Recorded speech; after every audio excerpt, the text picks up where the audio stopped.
Halo teman-teman, jumpa lagi dengan saya di channel Ladang Cerita. Kali ini cerita saya berjudul Melati. Pagi itu di sebuah rumah yang tidak terlalu besar, suara pecahan piring menggema di tengah kesenyapan.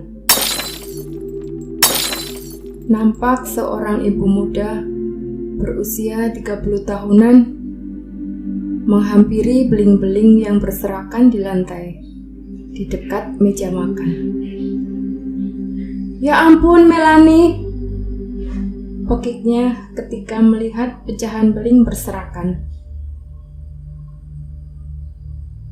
"Berapa kali Mama harus kasih penjelasan ke kamu, Nak? Jangan seperti ini terus," tuturnya lagi dengan nada bergetar, menahan sesak di dadanya. Seraya mengambil sapu dan membersihkan pecahan beling itu. Namanya Melani Nayara Syah, gadis cilik berusia 10 tahun, putri pasangan Haris Syah dan Isabel. Dia memiliki saudari kembar bernama Melati Nayara Syah. Pagi itu, lagi-lagi Melani membuat masalah. Ia selalu membanting barang, memecahkannya, bahkan membakar benda-benda di rumah itu apabila kemauannya tidak terpenuhi saat itu juga. 2 hari yang lalu, Isabel membelikan mainan untuk kedua putri kembarnya. Sebenarnya dirinya sudah membelikan mainan yang sama. Namun, Melani merusak mainan miliknya dan meminta mainan milik Melati. Melati yang menangis karena mainannya direbut, segera menghampiri Isabel dan menuturkan perlakuan kakak kembarnya. Isabel dengan sabar dan hati-hati memberikan penjelasan dan membujuk putrinya itu. Namun, Melani justru marah dan menggerutu, menuduh Isabel pilih kasih dengannya dan Melati. Melani kesal dan membuang mainan Melati ke dalam bak sampah. Isabel mengejar Melani yang berlari ke dalam kamar, sedangkan Melati yang melihat mainannya dibuang hanya diam dan terisak pasrah. Kemudian ia memungut mainannya dan mencucinya di wastafel. Kini Melani tengah merajuk, meminta Isabel memberikan mainan itu lagi, bahkan yang lebih bagus dan mahal dari punya Melati.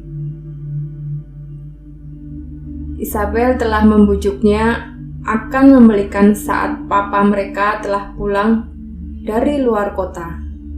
Namun Melani tak mau mendengar dan terus merajuk hingga setiap pagi Isabel harus mendengar pecahan benda-benda di rumahnya. Hari dan Isabel merupakan pasangan yang beruntung. Setelah menikah 5 tahun lamanya, mereka akhirnya dikaruniai 2 orang putri sekaligus.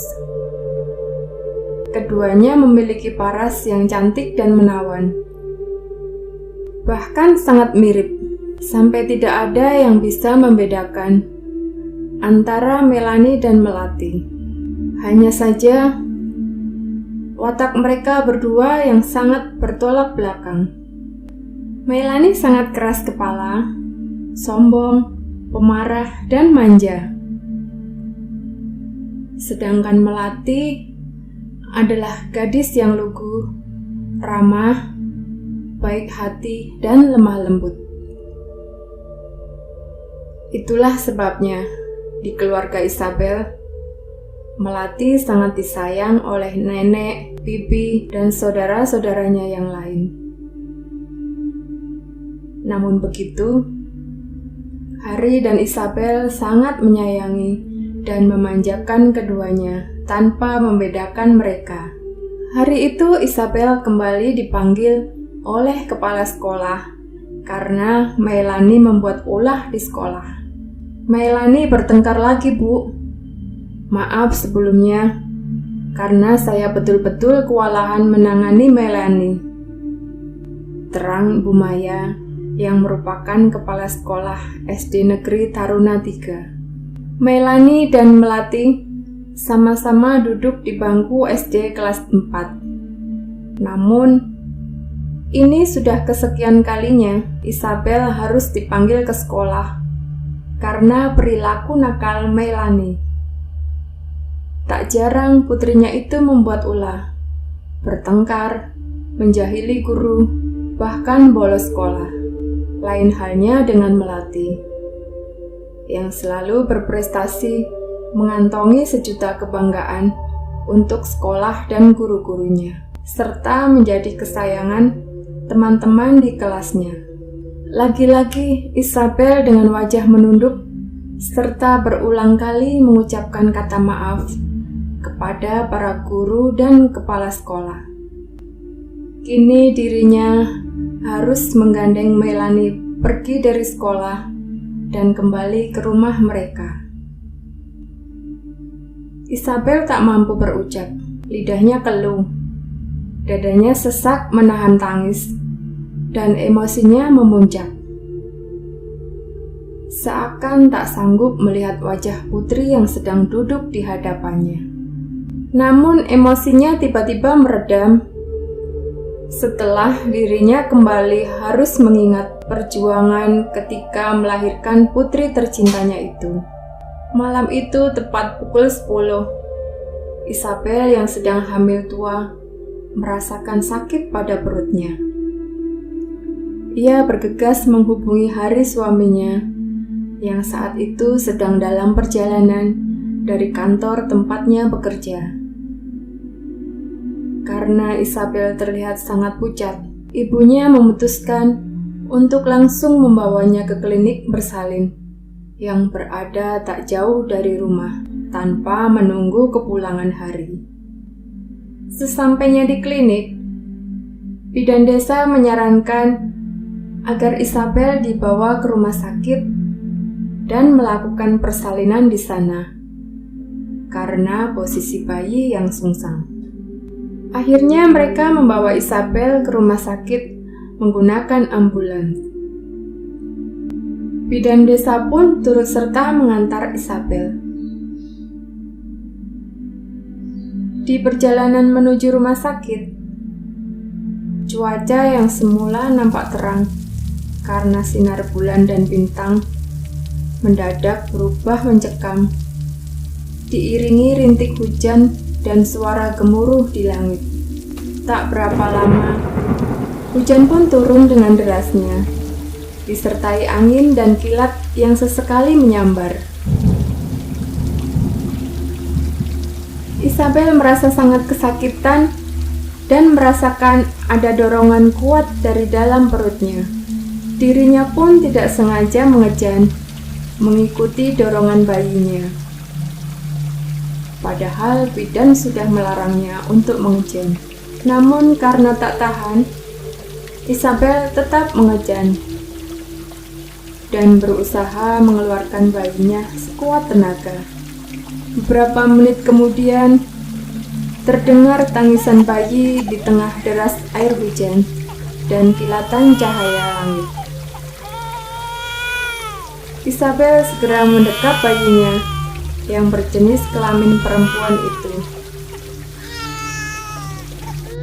Ia bersyukur putri pertamanya lahir dengan selamat. Sesampainya di rumah sakit, Isabel segera dibawa masuk ke ruang operasi untuk mengeluarkan seorang bayinya lagi yang posisinya tidak berada pada jalan lahir. Selama 1 jam operasi dilakukan. Di waktu yang bersamaan, hari pun tiba di rumah sakit. Dan tak lama, terdengar dari dalam ruangan tangis seorang bayi menggema, memecah kesunyian karena di saat putri keduanya lahir, hujan yang semula deras dan kilat yang menyambar seketika reda dan langit gelap kembali cerah, dihiasi bulan dan bintang. 7 tahun kemudian, Harry dan Isabel sedang mengadakan acara ulang tahun kedua putri kembarnya malam itu. Sepasang suami istri itu mengundang semua relasi, kolega, serta keluarga dan kerabat mereka. Melanie dan Melati pun bebas mengundang semua teman-teman mereka. Ini merupakan acara ulang tahun mereka yang ke-17. Tak heran jika Harry dan Isabel menggelar pesta itu dengan meriah. Melati terlihat menuruni anak tangga dengan berbalut gaun putih yang menjuntai menyeret lantai. Rambut sebahu yang hitam legam terurai indah dengan aksesoris sederhana namun tampak cantik tertanggal di rambutnya. Senyum tipis disertai lesung pipi menambah manis wajah ayunya. Semua mata nampak tertuju pada gadis jelita bak putri raja di malam penuh bahagia. Sungguh, sangat anggun pesonanya. Lain halnya dengan Melanie. Ia nampak berjalan berlenggang di belakang Melati. Hanya menggunakan hem kotak-kotak berwarna coklat dengan dalaman t-shirt hitam serta celana jeans dengan sayatan-sayatan tipis di bagian pahanya, serta rambut bergelung yang dimasukkan pada sebuah topi abu-abu yang selalu menempel di kepalanya. Sungguh jauh dari kata anggun. Namun itulah Melanie urakan dan nakalnya. Tak ada yang berani berkomentar, apalagi menegurnya, karena sudah pasti dirinya akan mengamuk membabi buta. Keduanya nampak berjejer di hadapan para tamu undangan. Semua mata nampak tak bosan memandangi wajah manis Melati. Mereka berdecak kagum akan keelokan parasnya. Tiba-tiba dari kejauhan, nampak seorang pria dengan membawa buket bunga di tangannya menghampiri Melati. Namanya Fikri. Ia merupakan teman sekelas Melanie dan Melati. Fikri menyimpan rasa terhadap Melati. Ia menyerahkan buket bunga itu kepadanya. Melati menerima dan tersenyum bahagia. Sedangkan Melanie melirik sinis ke arah saudari kembarnya itu. Tak terima jika Fikri memberi perhatian lebih kepada saudarinya. Pasalnya, Melanie pun sangat menyukai Fikri. Melati masih terus menatap buket bunga pemberian dari Fikri. Sudah setahun belakangan, Fikri selalu memberi perhatian lebih kepadanya. Dirinya tak banyak bicara, namun perasaannya mantap akan ketulusan Fikri. Tanpa disadari, Melanie nampak memandang tajam ke arah Melati.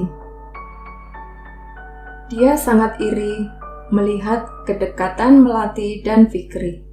Melanie mengepalkan telapak tangannya. Kenapa harus dia lagi yang beruntung? Kenapa bukan aku yang dapetin perhatian Fikri? Gerutunya kesal. Melanie berjalan ke arah Melati dan mengambil buket bunga yang terpasang di vas, membuat Melati terkejut dibuatnya. Melanie mengambilnya kasar dan membawa benda itu bersamanya. Melati yang terkejut segera mengejar Melanie dan menanyakan akan dibawa kemana buket miliknya itu. Tanpa jawaban, Melanie terus berjalan keluar rumah sambil mendengus kesal. Kemudian, Melanie membanting buket itu ke lantai dan menginjak-injaknya sehingga satu persatu mahkota bunga hancur dan berhamburan.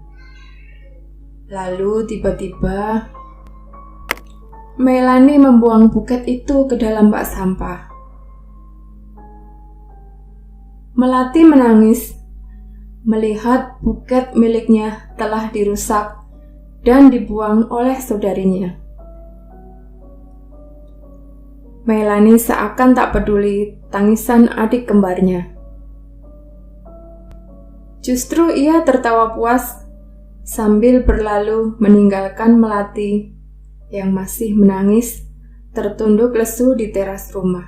Isabel melihat kejadian itu dan berusaha menenangkan Melati. Sedangkan Hari menyusul Melanie ke kamarnya dan hendak memberinya pelajaran, namun segera dicegah oleh istrinya. Melanie mendengus kesal ketika tahu papanya sudah bersiap hendak menamparnya karena perbuatannya kepada Melati.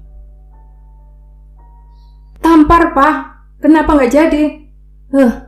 Kalian terlalu lemah untuk melakukan itu," tuturnya bengis. "Suatu saat nanti, kalian gak akan melihat Melanie di rumah ini lagi," lanjutnya mengancam. Hari yang masih tersulut emosi segera dibawa keluar kamar oleh Isabel. Ditenangkannya suaminya dari amarah. Melati yang semula menangis kini menghampiri papanya dan memeluknya. "Pak, jangan marah lagi ya. Mel udah gak apa-apa kok," ucapnya berbohong. Meski dengan hati yang hancur, Melati menyembunyikan perasaannya dan berusaha tegar. Dia menyeka air matanya dan memeluk Hari. Hari mengecup kening putrinya itu. Melanie nampak sinis melihat ke arah Melati. 1 minggu kemudian, semua orang nampak kebingungan mencari Melanie. Sudah semalaman, Melanie tidak pulang ke rumah. Sudah beberapa kali Isabel menghubungi ponselnya, namun tidak ada respon. Isabel pun mencoba mencari ke rumah teman-teman terdekatnya, tapi nihil.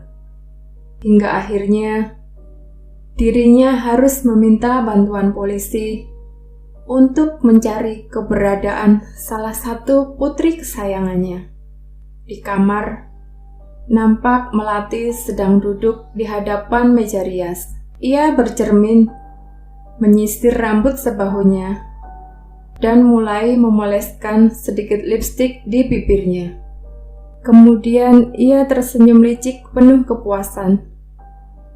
Ia mengambil gaun pendek selutut dan memakainya.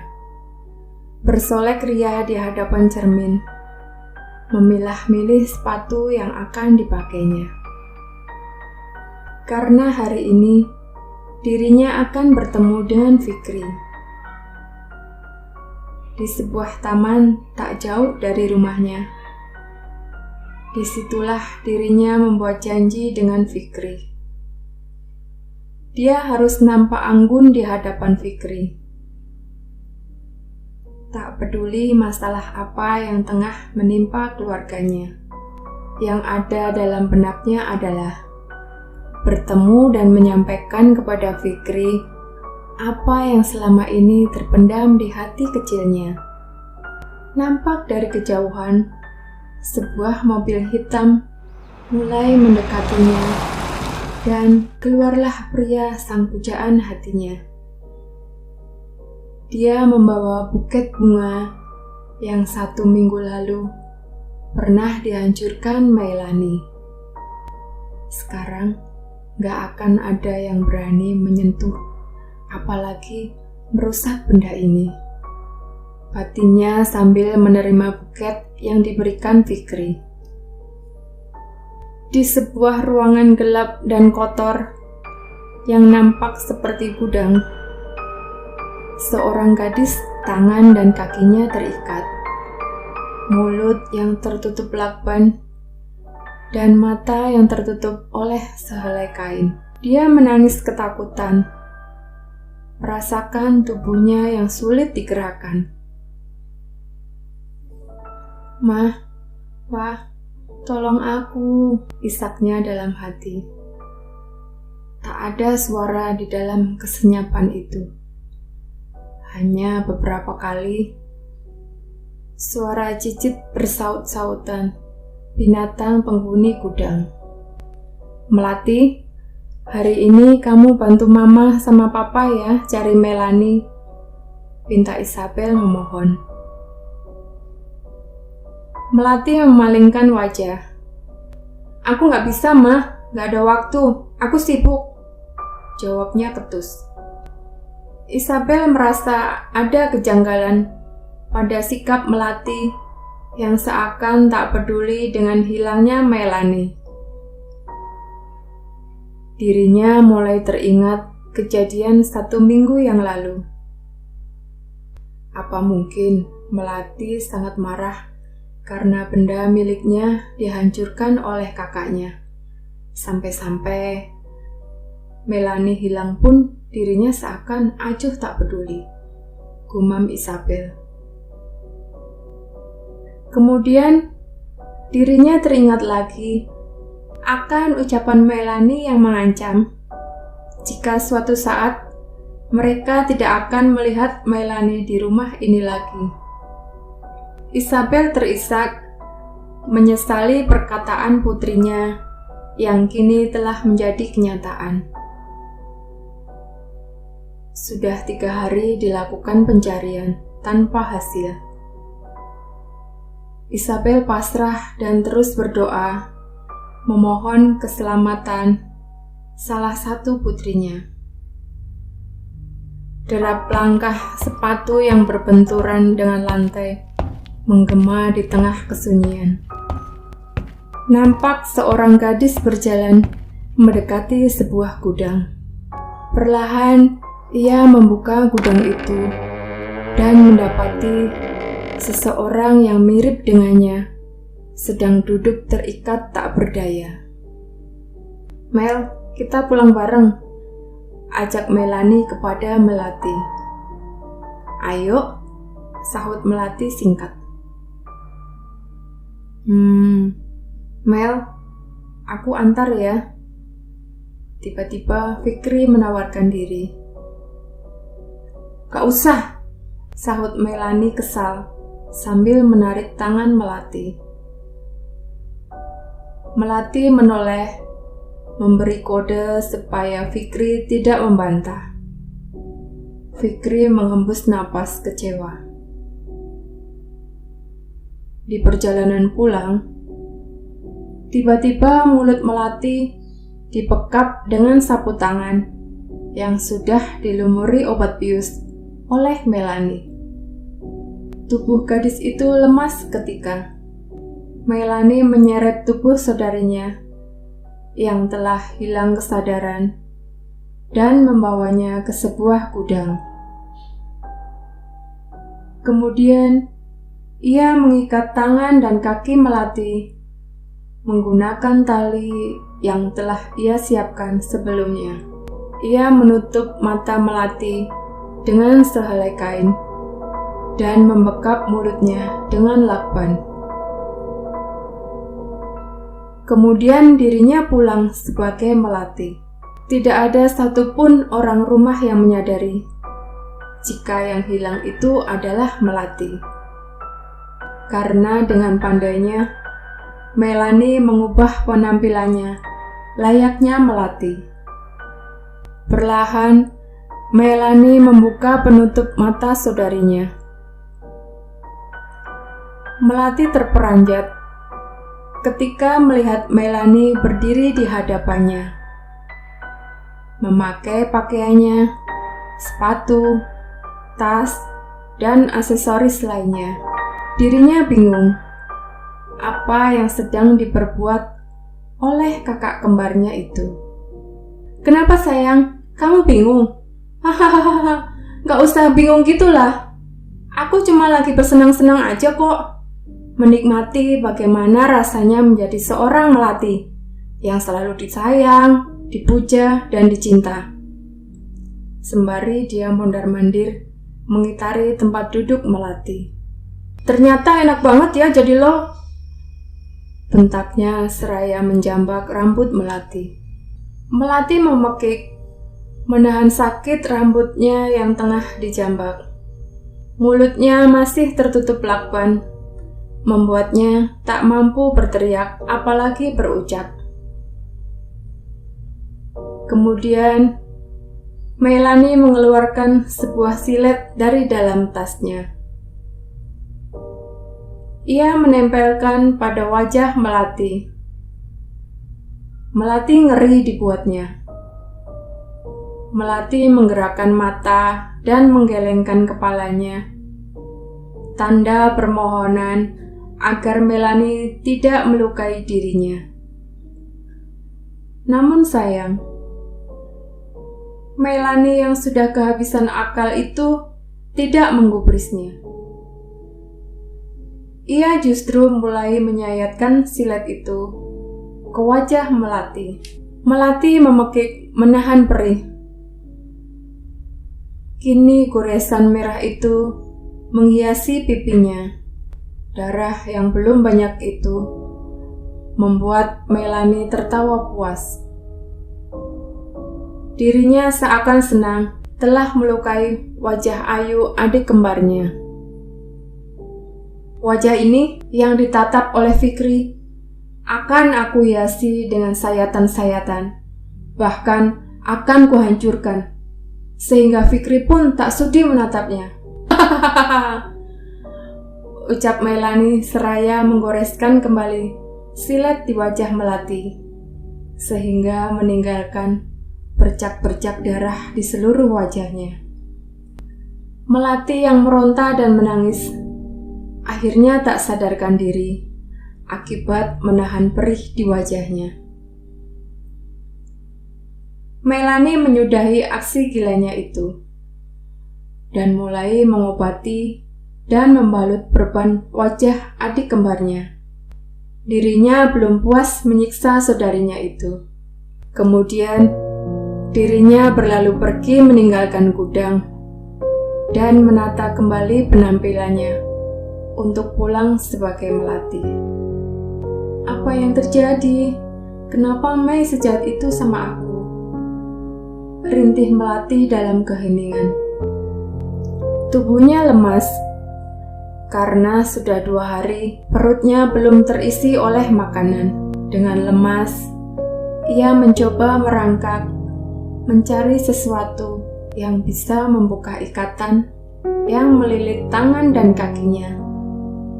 Dengan susah payah, Melati berhasil meraih benda tajam di sudut ruangan dan perlahan membuka tali ikatan di tangan, kemudian kakinya. Dan kini dirinya bisa membuka penutup mata dan lakban di mulutnya. "Au, perih! Au!" rintihnya sambil meraba wajahnya yang penuh dengan sayatan.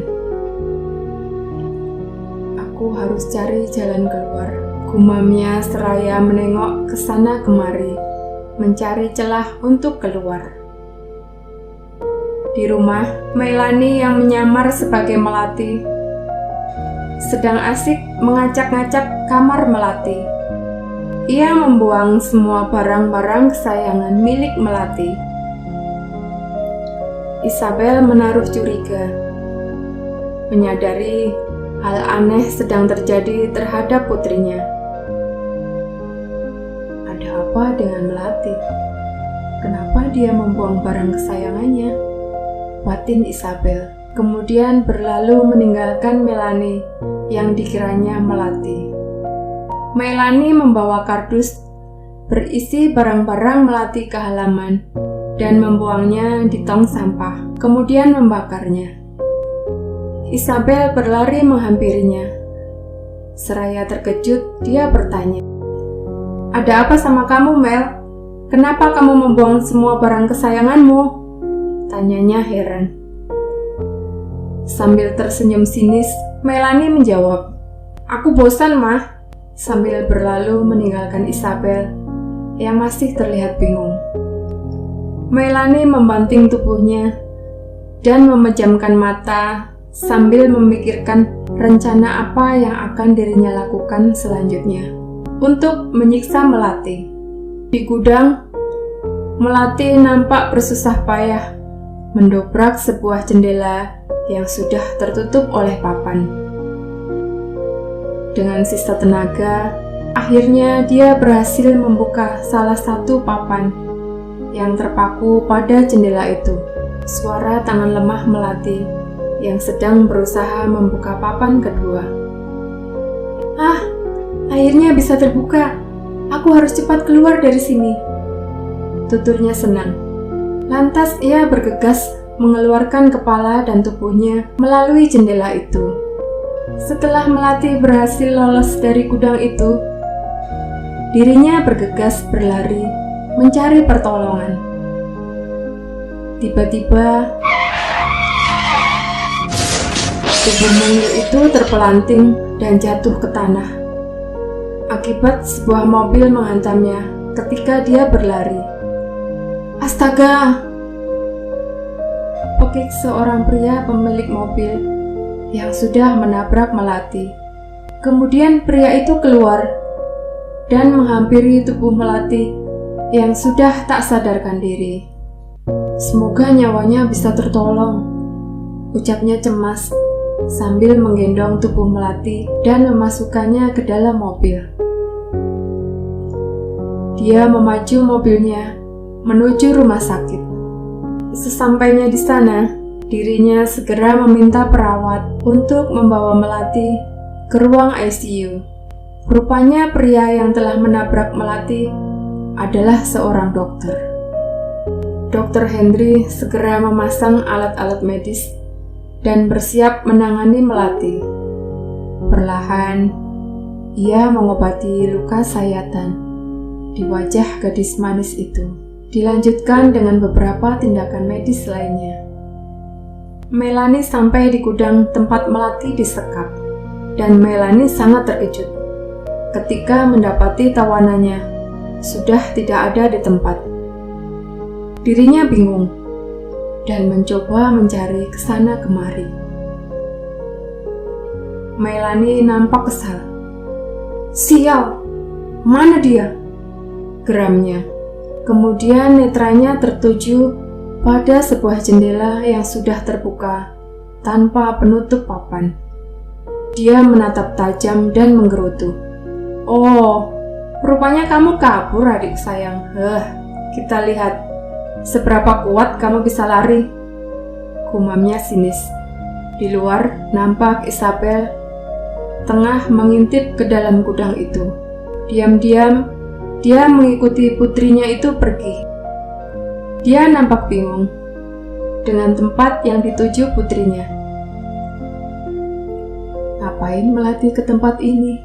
tanyanya heran. Tiba-tiba Melanie berjalan keluar, hendak meninggalkan gudang itu. Isabel segera menyembunyikan tubuhnya di balik dinding agar putrinya tidak memergokinya.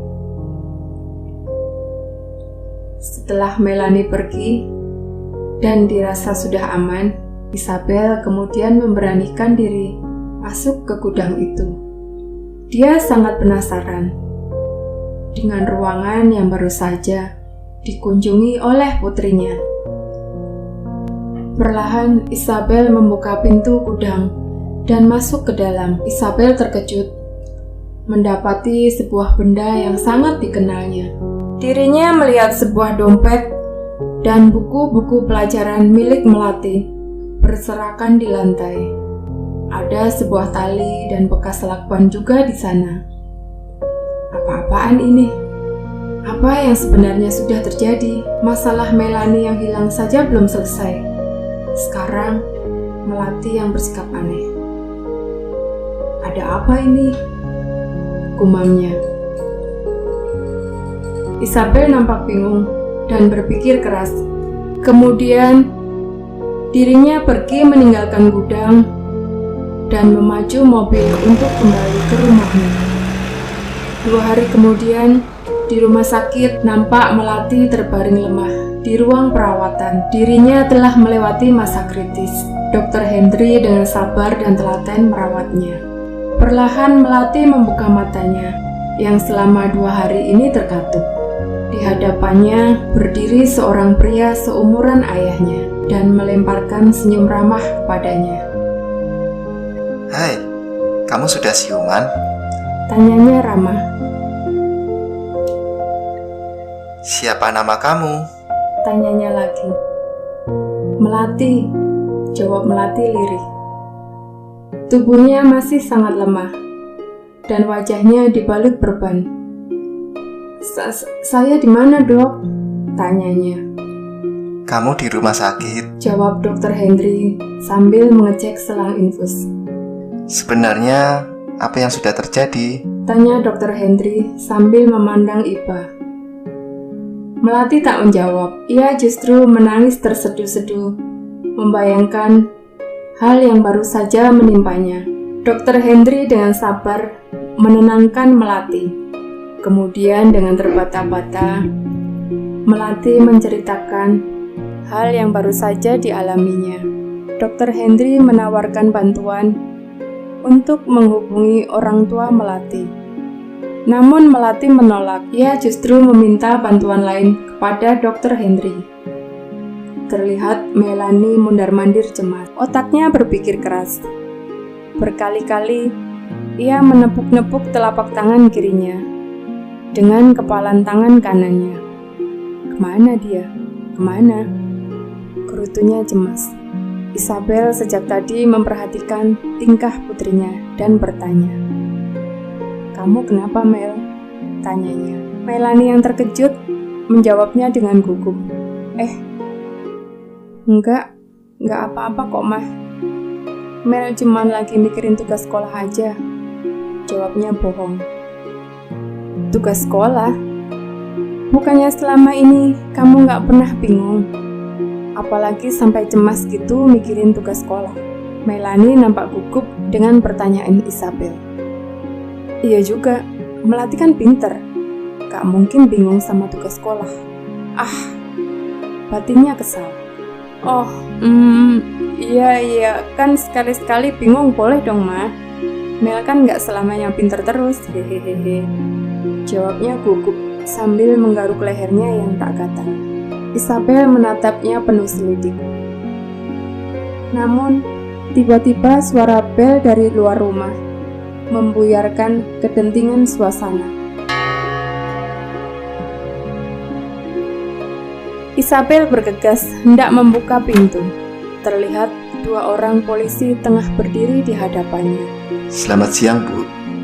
Sapa salah satu polisi sembari meletakkan telapak tangan di pelipis, pertanda memberi hormat. Siang, saut Isabel dengan netra penuh harap. Maaf, Bu, kami dari pihak kepolisian sudah berusaha menangani kasus hilangnya saudara Melani. Sudah 1 minggu kami melakukan penyelidikan, tapi sepertinya buntu. Dan tiba-tiba Isabel memotong ucapan polisi itu. Saya mohon, Pak. Saya mohon dengan sangat. Jangan hentikan pencarian ini sampai anak saya ditemukan, Pak. Saya mohon. Pinta Isabel memohon. Wah, dasar orang-orang bodoh. Jelas aja gak ketemu. Orang yang kalian cari ada di depan mata kalian. Hahaha. Gumam Melani sambil tertawa licik. baiklah, Bu, kami akan berusaha lagi untuk mencari Melani. Tapi jika dalam waktu 3 hari putri ibu tidak ditemukan juga, kami minta maaf jika kasus ini harus kami tutup. Jelas polisi itu. Baik, Pak, terima kasih, sahut Isabel. Kemudian kedua polisi itu pun mohon diri dan pergi dari hadapan Isabel. Melani yang sejak tadi menguping percakapan mamanya hanya terkekeh geli. Tiba-tiba sebuah chat mendarat di ponsel Melati yang kini menjadi miliknya. Mel, kita jadi ketemu. Terlihat sebuah chat dari Fikri. Jadi dong sayang, balasnya. Sayang, Balas Fikri bernada bingung. Iya, kenapa? Gak boleh aku panggil sayang. Boleh kok. Boleh banget malah. Ya udah, sampai ketemu ya. Oke. Melani bergegas menutup ponsel dan pergi menemui Fikri. Di rumah sakit, nampak Melati dengan keadaan yang semakin membaik. Dr. Hendri menghampiri Melati dan memeriksa kondisinya. Hari ini dia sudah diperbolehkan pulang ke rumah, namun Melati tidak ingin pulang ke rumahnya. Dia meminta bantuan Dr. Hendri untuk menuntaskan masalahnya. Dr. Hendri dengan siap akan membantunya. Dr. Hendri membawa Melati ke rumah lamanya. Ia menyuruhnya untuk tinggal sementara di sana sampai masalah selesai. Di sebuah taman, terlihat Melani berjalan menghampiri Fikri. Melani memeluk Fikri dari belakang secara tiba-tiba. Bukannya senang, Fikri justru merasa heran dengan sikapnya. Mel, kamu apa-apaan sih? Malu dilihat orang-orang. Ujar Fikri sambil melepaskan tangan Melani dari pinggangnya. Ah, peduli orang. Kamu seneng kan kayak gini? Sahutnya sambil memeluk pinggang Fikri lagi. Tunggu. Melati yang aku kenal gak gini. Melati anggun, gak norak, dan seagresif gini. Sahut Fikri menatap curiga. Melani melepaskan tangannya dan memalingkan wajah. Sial, dia mulai curiga. Aduh Mei, kenapa sih harus ceroboh gini? Kurutunya kesal. Oh iya, maaf. Aku cuma mau nunjukin rasa sayangku aja. Terangnya lagi. Fikri kemudian mengajaknya makan di sebuah kedai dekat taman.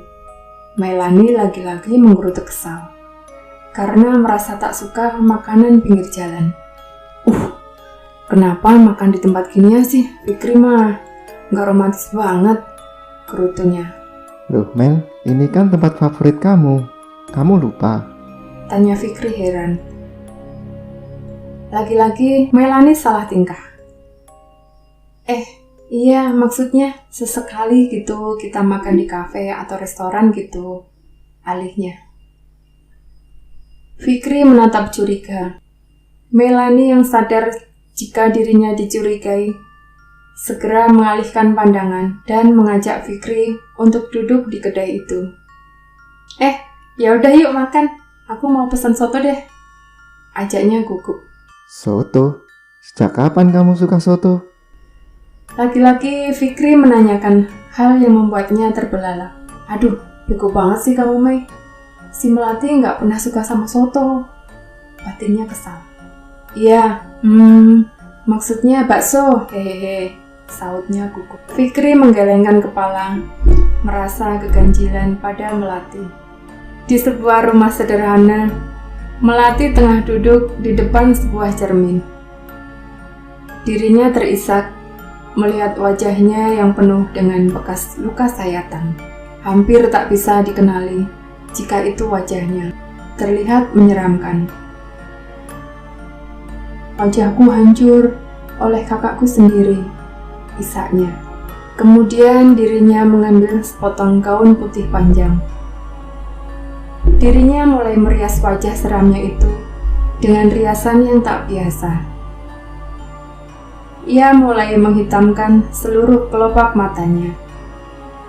Mengoleskan lipstik membuat siluet di bekas sayatan-sayatan di wajahnya dan memakai wig yang lebih panjang dari rambutnya. Dan tak lama kemudian, terdengar pintu rumahnya diketuk seseorang. Astaga! Pekik seorang pria yang ternyata Dr. Hendri.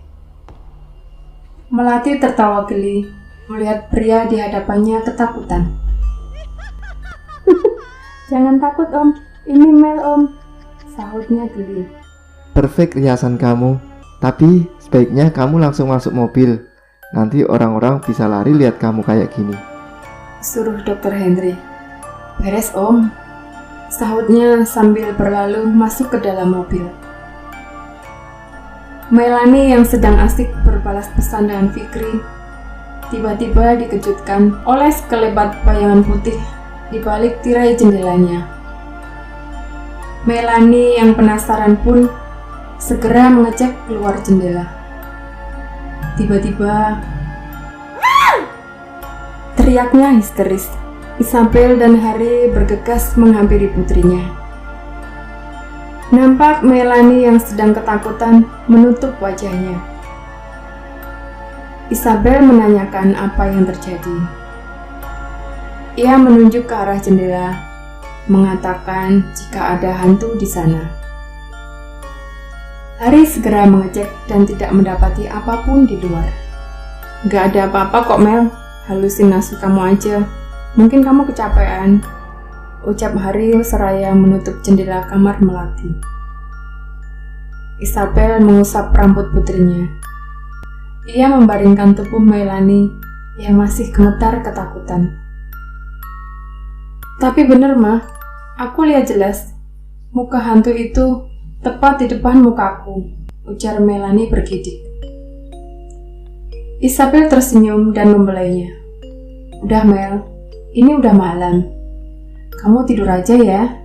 Besok kamu harus sekolah sayang. Mama temenin kamu, ujar Isabel sambil mengecup kening Melanie. Melanie pun perlahan memejamkan mata dan tertidur. Nampak di luar jendela, Melati sedang memandangi mamanya. Kerinduannya tak dapat ditahan. Sudah 1 minggu, dia tidak bertemu dan bicara dengan mamanya. Mel di sini mah, bukan di sana. Kenapa kalian gak nyariin Mel? Dia Melanie mah, bukan Melati. Rintinya sambil menitikkan air mata. Tiba-tiba seseorang menepuk pundaknya. Mel, mau dilanjut atau kita pulang? Tanya Dr. Henry membuyarkan lamunan Melati. Melati yang terkejut segera menyeka air matanya. Kita pulang dulu om, kita lanjut besok, saut Melati sambil melangkah pergi. Oke, ayo kita pulang. Tapi Mel, jangan nangis lagi ya. Masa hantu nangis? Ledek Dr. Henry.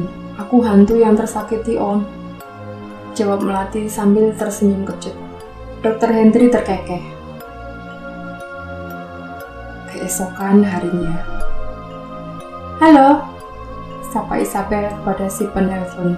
Halo, selamat pagi Bu. Bisa bicara dengan Bu Isabel?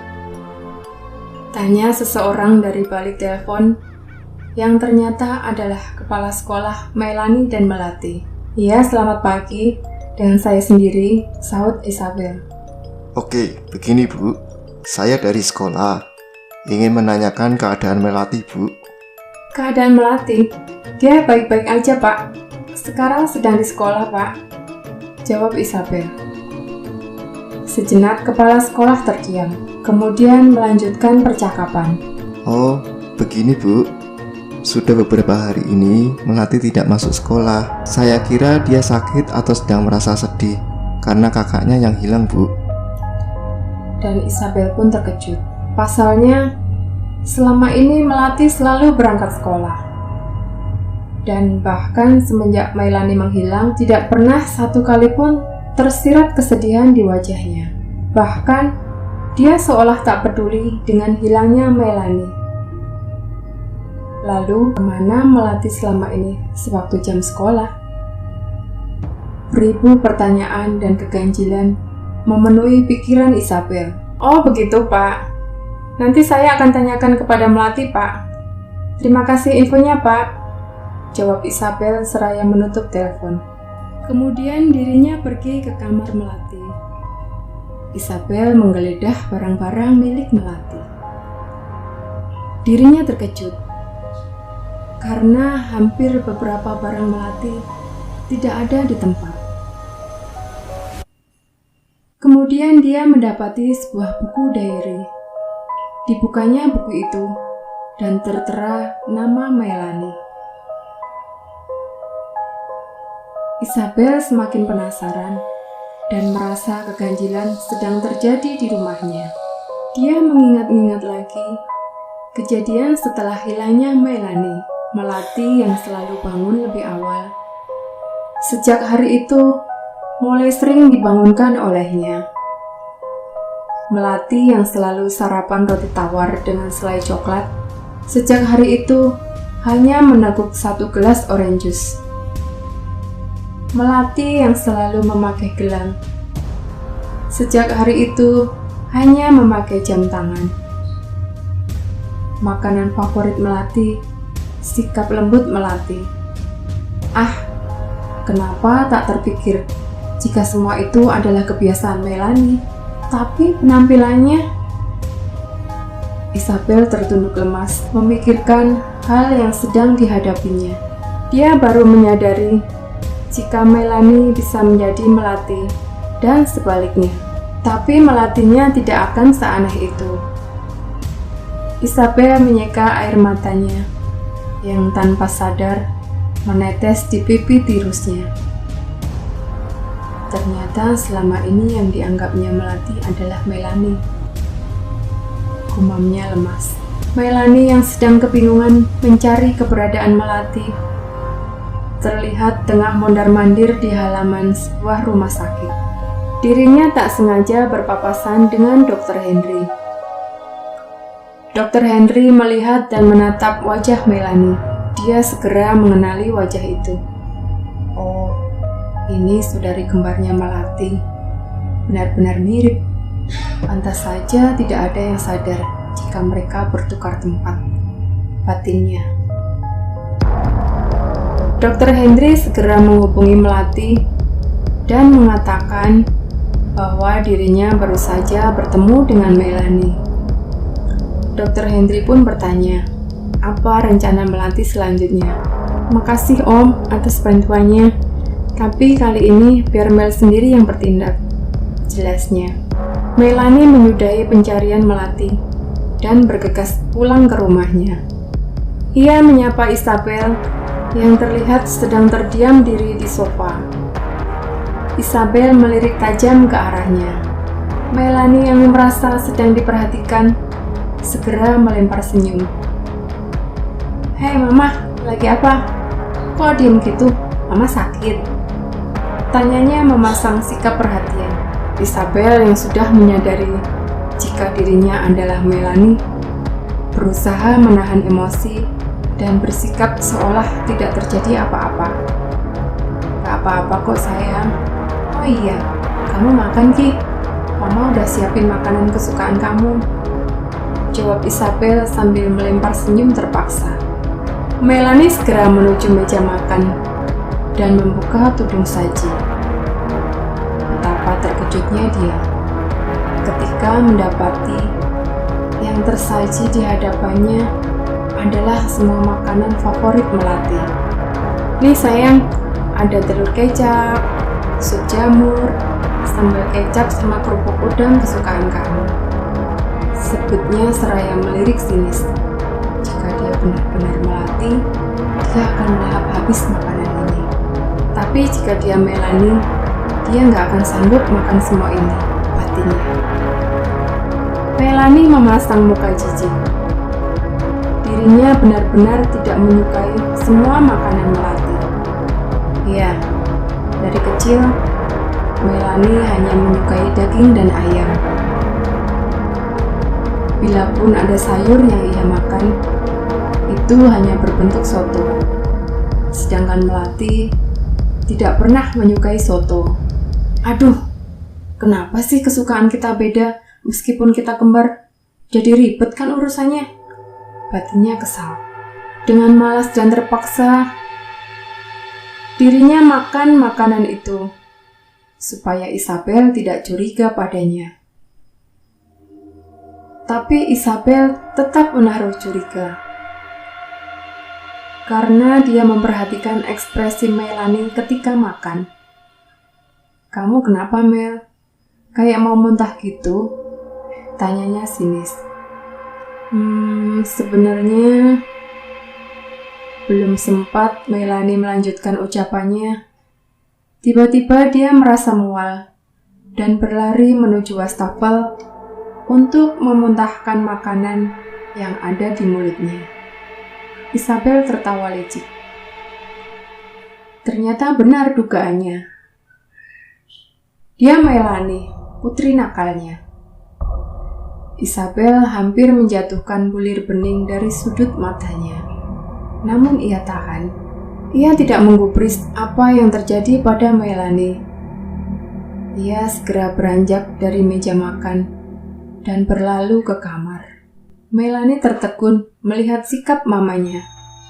Oh sial, jangan-jangan mama udah tahu kalau aku Melanie. Dengusnya sambil menyeka bibirnya yang basah. Tiba-tiba sebuah chat mendarat di ponselnya. Mel, nanti malam aku jemput. Sebuah pesan dari Fikri. Oke, jawabnya singkat. Fikri telah sampai di rumah Melati dan menjemputnya. Malam ini, mereka akan bertemu dengan ayah Fikri. Setelah berpamitan dengan orang tua Melati, mereka bergegas pergi ke rumah Fikri. Sesampainya di sana, Ayah, teriak Fikri memanggil ayahnya. Tak lama, keluarlah sosok pria parubaya dengan kacamata menempel di pangkal hidungnya. Pria itu terkejut melihat gadis yang kini di hadapannya. Melanie, Batinnya heran. kenalin ini ayahku. Ya, ini Melati. Sahut Fikri memperkenalkan Melanie. Melanie tersenyum sambil mengelurkan tangan.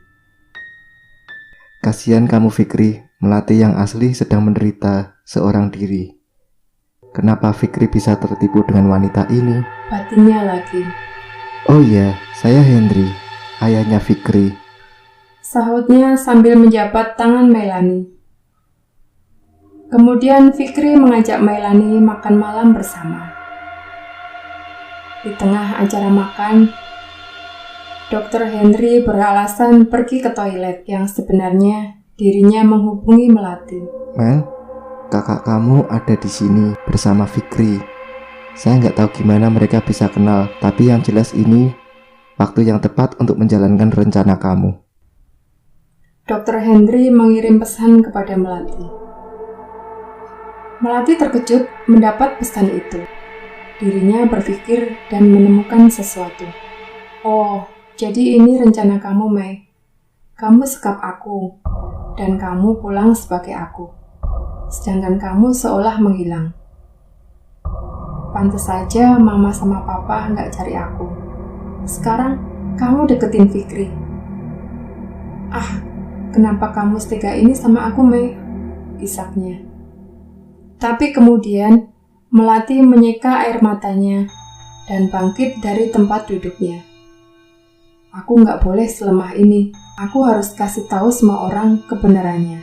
Gumamnya seraya bersiap pergi ke rumah Dr. Henry. Tak lama, Melati sampai di depan rumah Fikri. Dirinya menyelinap masuk melewati pintu belakang. Ketika sampai, Melati segera mengirim pesan singkat kepada Dr. Henry. Dan sesaat kemudian, pintu pun terbuka. Terlihat Dr. Henry di depannya. Ia pun segera masuk dan memastikan tak ada yang melihatnya. Melanie yang telah selesai dengan makanannya meminta izin untuk pergi ke toilet. Fikri menunjukkan letak toilet. Belum lama Melanie pergi, tiba-tiba Fikri mendengar jeritan Melanie. Jerit Melanie menggema di dalam rumah besar itu. Fikri segera berlari menuju asal suara. Dirinya mendapati Melanie yang sedang gemetar menutupi wajahnya. Ada apa, Mel? Tanya Fikri kaget. Ada hantu di sana, Fik. Wajahnya serem banget. Pakiknya sambil menunjukkan ke salah satu kamar kosong. Fikri memburu tempat yang ditunjuk Melanie dan menoleh ke sana kemari, mencari sosok hantu yang dilihat Melanie. Nggak ada apa-apa kok, Mel. Kamu salah lihat. Udah, nggak usah takut. Kita pulang aja ya. biar aku antar. Ajak Fikri seraya menggandeng tangan Melani. Melati keluar dari tempat bersembunyi dan memandang sendu ke arah Fikri. Seandainya kamu tahu, Fik, dia Mei bukan aku. Batinnya sedih. Fikri yang telah sampai di rumah Melati bergegas turun dan mengantar Melani masuk ke dalam. Mereka disambut oleh Hari dan Isabel. Isabel hanya tersenyum simpul melihat kepulangan Melani, karena Isabel sudah mengetahui kedok Melani yang menyamar sebagai Melati.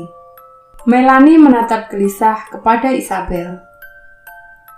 Dia seakan tahu jika Isabel telah mengetahui kebenarannya. Namun dirinya tetap berpura-pura, seakan dia adalah Melati. Keesokan harinya, Isabel menghampiri Melati palsu yang sedang membereskan buku-buku sekolahnya. Isabel menanyakan perihal buku harian Melani yang ada di kamarnya. Melani nampak terkejut. Melani sempat menjawab gugup, namun dengan keahliannya berdalih, dirinya berhasil bersilat lidah dan mengelabui Isabel. Kemudian tanpa berlama-lama, dirinya berpamitan untuk pergi ke sekolah. Selepas kepergian Melani, Isabel menerima sebuah pesan singkat. Maaf Nyonya, jika Anda ingin mengetahui kebenarannya, silahkan temui saya di alamat ini. Sebuah pesan tertera di layar ponsel Isabel. Dirinya yang penasaran mencoba menelpon nomor itu, namun tak direspon. Isabel yang penasaran, tanpa pikir panjang, segera menemui seseorang yang mengiriminya pesan dan bergegas menuju alamat yang diberikan. Isabel tiba di sebuah rumah sakit. Dengan beribu pertanyaan, dia melangkahkan kaki menyusuri koridor rumah sakit dan tiba di sebuah ruangan yang bertuliskan Ruang Dr. Hendry. Perlahan dirinya membuka pintu. Dilihatnya seorang pria seumuran suaminya sedang duduk menunggunya. Silahkan Bu Isabel. Dr. Hendry mempersilahkan Isabel untuk duduk. Maaf, apakah Anda yang mengirim pesan itu? Dan apa maksud Anda menyuruh saya datang kemari? Tanya Isabel penasaran. Tiba-tiba, Melati masuk begitu saja ke ruangan Dr. Hendry. Isabel tak memperdulikannya. Dengan tenang, Dr. Hendry menceritakan kejadian yang dialaminya. Kita flashback 4 hari yang lalu. Setelah Dr. Hendry menabrak seorang gadis, ia bergegas membawanya ke rumah sakit dan melakukan penanganan. Kondisi yang sangat memprihatinkan dari tubuh sang gadis membuatnya harus melakukan beberapa tindakan medis. Setelah 2 hari, akhirnya gadis itu melalui masa kritis dan tersadar dari koma. Ia menanyakan nama gadis itu, Melati. Isabel terkejut mendengar penuturan Dr. Hendry. Dirinya tak percaya dan seolah menolak jika yang ditemui Dr. Hendry adalah Melati putrinya. Dengan berlinang air mata, Isabel terus mendesak, memaksa Dr. Hendry untuk memberitahu keberadaan Melati. Melati yang sedari tadi berdiri di samping mamanya, celingukan tak mengerti, sedangkan Dr. Hendry hanya menatapnya iba. Dr. Hendry melangkah keluar ruangan dan mengajak Isabel mengikutinya. Melati pun beranjak mengikuti mereka berdua. Dr. Hendry mengajak Isabel ke sebuah ruangan yang terletak di sudut rumah sakit. Tertera sebuah tulisan menempel di atas pintu, kamar jenazah. Isabel menghentikan langkahnya. "Untuk apa dokter membawa saya kemari?" tanyanya gelisah. Dr. Henry diam tak menjawab. Perlahan ia membuka pintu ruangan itu. Terlihat sebuah lemari besar dengan beberapa laci kecil terpampang di hadapannya. Isabel masih belum mengerti. Melati yang sedari tadi hanya berdiam 1000 bahasa, menatap bingung ke arah Dr. Henry. Dr. Henry menyeret salah satu laci pendingin. Dikeluarkannya perlahan. Isabel nampak mendekat, dan tiba-tiba dirinya memekik ngeri. Isabel menutup mulutnya dengan telapak tangan, melihat wajah yang sudah pucat pasi, serta tubuh yang sudah membeku terbaring di hadapannya. "Melati!" teriaknya histeris. Isabel menjerit dan meronta, memecah kesenyapan di sudut ruangan itu. Tubuhnya gemetar, kakinya seakan keluh. Ia terjatuh lemas di lantai dan terus menangis memanggil nama Melati. Melati yang sejak tadi berdiri pun tak kuasa menahan air matanya. Dirinya menangis sesenggukan, tak percaya melihat tubuh kaku itu. Sedangkan dirinya tengah berdiri tegap di hadapan mamanya. Ternyata 4 hari yang lalu itu, sesaat setelah Melati memberitahu namanya kepada Dr. Henry, tiba-tiba saja jantungnya melemah dan dirinya tak sadarkan diri. Dr. Henry memeriksa kondisinya dan Melati sudah meninggal. Namun, ketika Dr. Henry hendak membawanya ke ruang jenazah, tiba-tiba Melati membuka mata dan meminta Dr. Henry untuk menolongnya. Dr. Henry yang memiliki mata batin mampu melihat dan berkomunikasi dengan arwah Melati. Dr. Henry sadar jika Melati belum sadar jika ia sudah meninggal. Jenazah Melati sampai di rumahnya. Hari yang baru saja tiba dari kantor, bingung melihat sebuah mobil ambulan terparkir di halaman rumahnya. Kemudian dirinya melihat Isabel nampak keluar dari mobil itu dengan mata sembah. Ditanyanya apa yang terjadi. Isabel tak menjawab. Ia jatuh ke pelukan Hari dan menangis histeris. Tak lama, Hari melihat sebuah peti jenazah keluar dari mobil itu dan mendapati tubuh putrinya berada di dalam peti itu. Hari yang terkejut segera menghampiri dan menatap tubuh yang telah terbaring tak bernyawa. "Melani," gumamnya lirih. Tiba-tiba Isabel berteriak, "Dia Melati, Pak! Melati, bukan Melani!" pungkasnya. Hari masih bingung dengan semua ini. "Tapi putri kita yang hilang itu Melani, Ma," serkahnya. "Melani nggak pernah hilang, Pak. Justru Melati yang hilang. Dan Melani pulang ke rumah ini sebagai Melati," isaknya sambil tertunduk lemas. Hari dengan mata yang memerah bergegas masuk ke dalam rumah dan memanggil Melani. "Melati, keluar kamu!" teriaknya. Melani terkopoh menuruni tangga mendengar teriakan Hari. Ada apa, Pak?" tanyanya. Hari yang tak menjawab menyeret anak gadisnya itu ke teras rumah. Melani sempoyongan mengikuti langkah panjang papahnya. Hari mendorong tubuh Melani dan jatuh di depan peti jenazah. "Sekarang jelaskan, siapa kamu dan siapa dia?" bentak Hari seraya menunjuk jenazah Melati. Isabel yang masih terisak menatapnya tajam. Melani bergidik melihat tubuh kaku di hadapannya. Sekarang apa yang harus dijawabnya? Dirinya bergeming, kemudian menangis. "Maaf, Pak. Maaf, Ma," isapnya. Isabel yang tak tahan tiba-tiba berdiri dan menjambaknya. "Apa yang sudah kamu lakukan terhadap adikmu sendiri, Mai? Apa?" bentaknya seraya terisak. Isabel menceritakan kembali apa yang dilihatnya di sebuah gudang tua dan semua keanehan yang terjadi di rumahnya sejak hilangnya Melanie. Buku diari Melanie yang berada di kamar Melati dan semua keganjilan sikap salah satu putrinya itu. Melanie menangis sesenggukan dan dengan terbata-bata ia mengakui semua perbuatan jahatnya.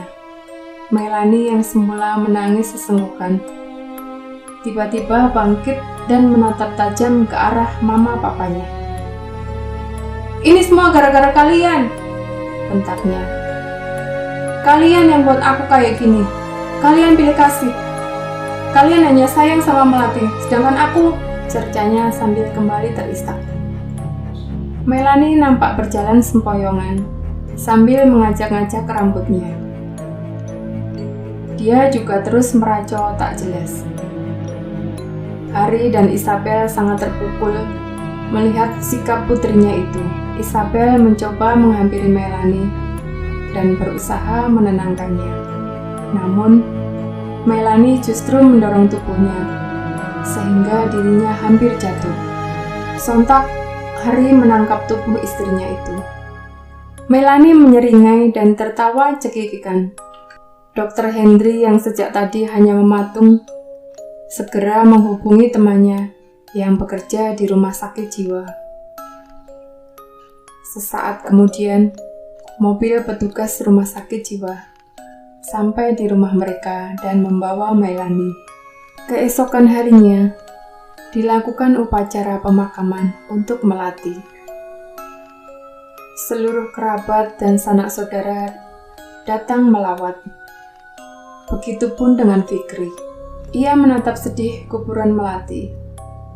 Kenapa secepat ini, Mel? Saat aku ingin mengutarakan isi hatiku, kamu justru pergi meninggalkan aku selamanya. Batinnya sedih.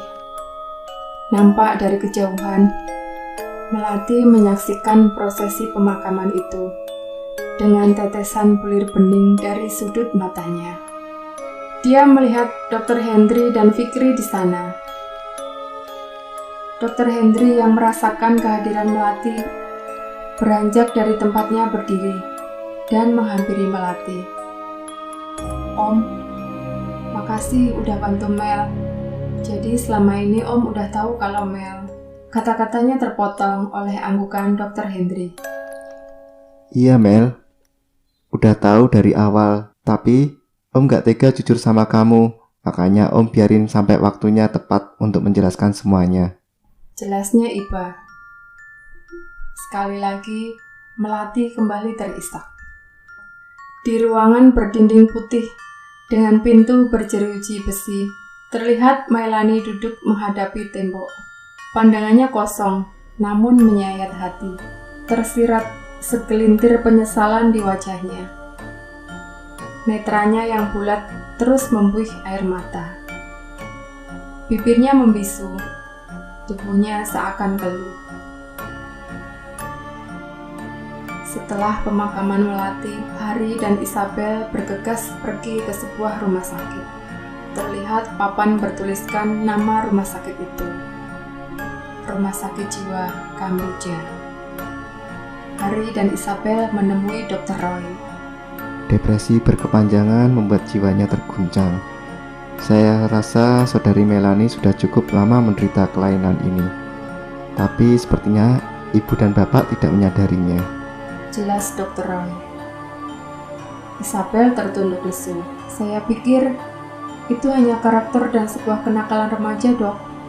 Saya nggak nyangka kalau Melanie memiliki kelainan seperti itu," sahutnya sedih. Ditemuinya Melanie yang kini mendekam di sebuah ruangan tanpa jendela. Sesekali dirinya terlihat murung, kemudian menangis. Kadang tiba-tiba tertawa tanpa sebab, ataupun merancau tak jelas. Isabel menangis perih melihat keadaan putrinya yang sangat ia sayang. Harry memeluk erat istrinya dan berusaha bersikap tegar. Kini Melanie harus menanggung apa yang telah diperbuatnya. Dari cerita ini kita bisa menyimpulkan bahwa rasa iri dengki yang tertanam di hati akan menjadi bumerang di dalam diri. Berbuah penyesalan tak berarti berair perih menguasai sanubari. Oke, sekian dulu cerita dari saya. Maaf kalau terlalu panjang. Semoga ini bermanfaat buat kita semua ya. Sampai jumpa. Dadah.